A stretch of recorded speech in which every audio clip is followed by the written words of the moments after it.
Salut, c'est Alexandre pour présenter le set 7961 Darth Maul Sith Infiltrator qui est un set de juin 2011. Je l'ai eu à Noël, voilà, c'est mon vaisseau préféré de Star Wars. Ah non, c'est le malveillant, mon vaisseau préféré, mais lui c'est celui qui vient juste après. Alors, vous pouvez voir, il est magnifique. Donc, on est déjà alignés, les personnages ils sont pas trop alignés. Je viens de faire un essai, donc lui, tu tout installé. On va commencer par les personnages, comme d'habitude, j'ai envie de dire. Avec donc Padmé en servante. Donc, je trouve qu'ils auraient pu la détailler un petit peu plus. Le ventre n'est pas trop détaillé, les jambes pas du tout. Par contre, la coiffure est très bien détaillée. Ensuite, Qui-Gon Jinn, qui a un sabre vert, mais vraiment vert, parce que les autres sabres verts, on dirait plus du jaune. Lui, il est vraiment vert, quoi. Qui-Gon Jinn, qui est mon Jedi préféré. Voilà, c'est bien dommage qu'il meure à la fin du 1, parce que je peux pas le mettre dans mes mocks. Je ferai un mock épisode 1, je pense. Mock épisode 1 sur Naboo, parce que plein de personnages épisode 1. J'ai déjà ceux qui sont là. J'ai Anakin enfant. J'ai pas tellement de personnages épisode 1 finalement. Non, mais non. Les droïdes, ils sont épisode 1 aussi. Voilà quoi. Donc, Captain Panaka, qui est vraiment très bien détaillé. C'est le plus détaillé, lui. Le plus détaillé de ce set. Qui en plus on peut l'utiliser dans les mocks de The Clone Wars. Et Dark Maul. Dark Maul que j'aime beaucoup aussi. Avec un double sabre, donc sa petite couronne. Enfin sa cape et sa petite couronne. Enfin c'est censé représenter le haut de sa tête quoi. Petite couronne qu'on doit enlever pour mettre la capuche. Je trouve qu'il est vraiment bien avec sa capuche. Ça fait vraiment le côté méchant, Sith et tout. Alors attendez, j'ai oublié de remettre un truc pour l'autre version. Ouais, enfin, qu'est-ce que j'ai dit pour la version l'autre essai de la vidéo, j'avais sorti un truc et je l'ai remis. Voilà, donc maintenant on va passer au vaisseau qui repose sur... Alors, où est-ce que j'ai foutu? Voilà. Sur deux stabilisateurs comme ça, rétractables, et un...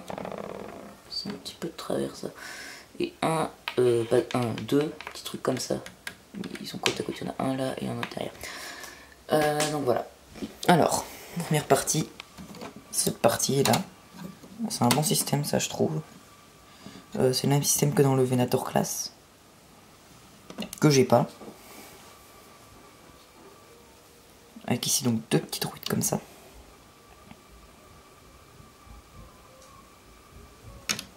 Qui peuvent se larguer. Ah. Voilà. Et la moto de Dark Maul. Qui vraiment... En fait elle est toute simple, mais elle est très ressemblante. Alors je vais mettre Dark Maul dessus.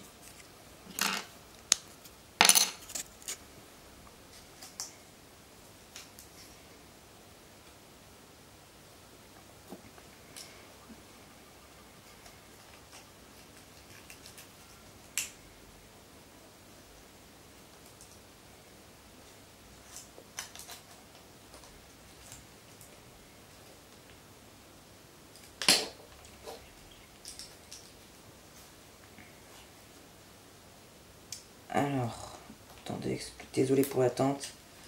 Oh, c'est fait.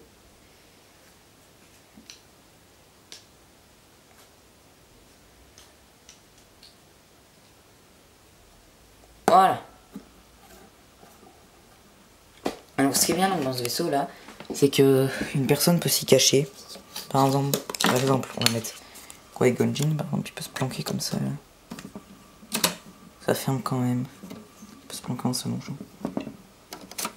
Bon, normalement il est un petit peu plus serré.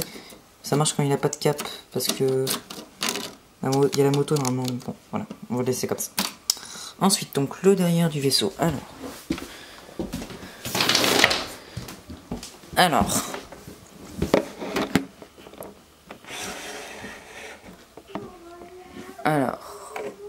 Qui s'ouvre comme ça et comme ça.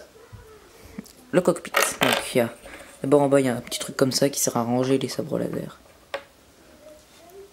Où est-ce que je l'ai foutu? Voilà. Séparé en deux. Super réaliste le truc. Déjà un sabre laser, laser se range normalement. Enfin il se défend quoi. Il s'éteigne. Là déjà on doit le séparer en deux. Donc c'est encore moins réaliste.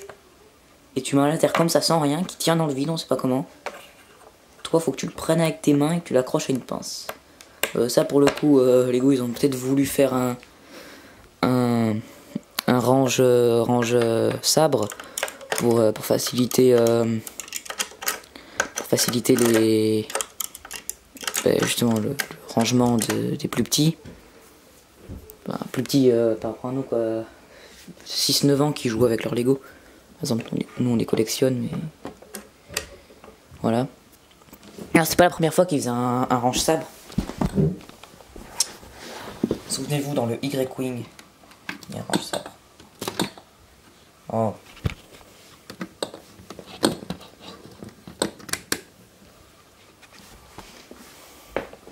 D'ailleurs à propos du Y-Wing, j'étais surpris d'une chose, c'est que le Y-Wing est plus long que le...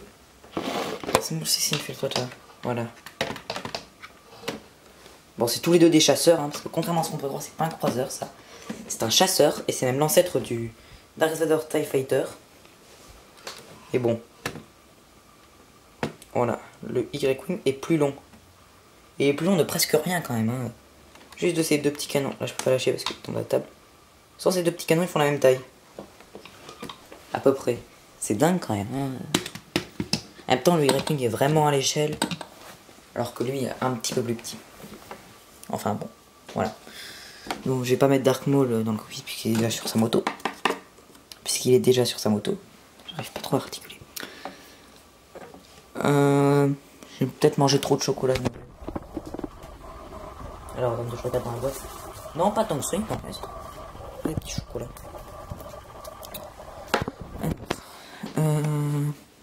Qui est vraiment bien détaillé ce cockpit là.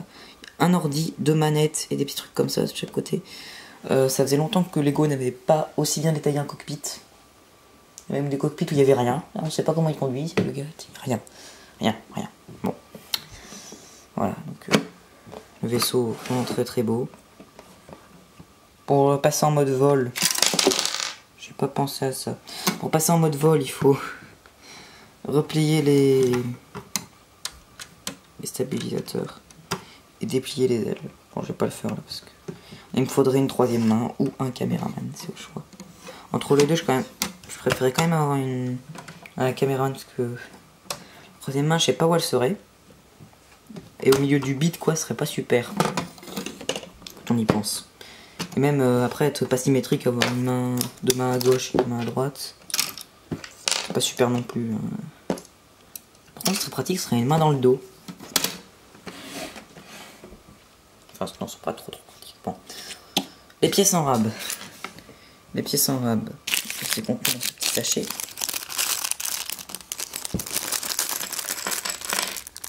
Ça fait longtemps que j'ai commencé la vidéo, là j'ai pas le temps.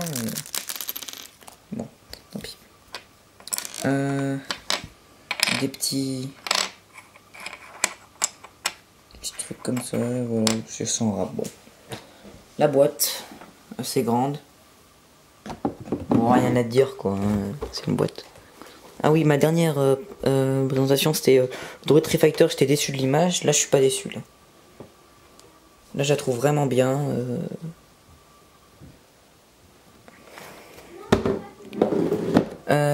Les instructions de montage. C'est des 8-14 ans. Alors c'est... Voilà, donc c'est le plus compliqué pour les Star Wars. Enfin, c'est 9-14 ans, le plus compliqué pour les Star Wars. Bon, enfin, voilà, ça va quoi. C'est un peu long de 2 livres. Enfin, ça va. Donc je vous remercie d'avoir regardé cette vidéo. Laissez des commentaires, abonnez-vous, mettez des j'aime. Ah d'ailleurs, à propos d'abonnés, je sais pas combien j'en ai là. Je sais que j'ai dépassé les 120. Attendez, je regarde.